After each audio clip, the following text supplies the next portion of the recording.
আমার কলিগ এই চাকরি করে 50 বছর হয়ে গেছে, এখনো বিয়ে করতে পারে নাই।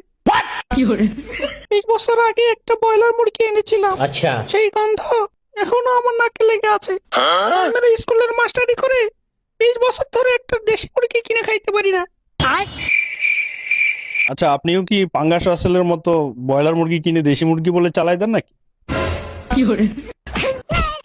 আপা, আপনার 20 বছর চাকরি, 30,000 টাকার উপরে বেতন পান, আর এক বেলা মুরগির মাংস খাইতে পারেন না?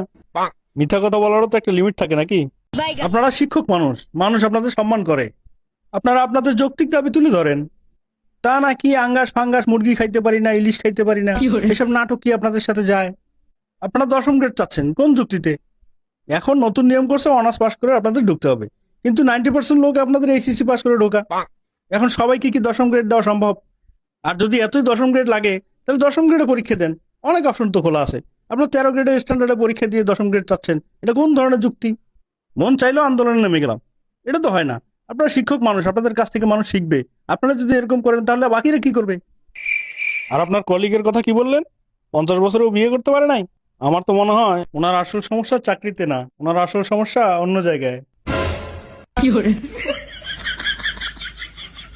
আমারে দেখেন, আমার কিন্তু চাকরিও নাই, বিয়ে করছি 10 বছর হয়, মাশাল্লাহ 4টা বাচ্চাও আছে, আরো একটা অন দা ওয়ে। শোনেন মাস্টার সাহেব, বিয়ে করতে চাকরি লাগে না, টাকাও লাগে না, বিয়ে করতে মাজায় জল লাগে।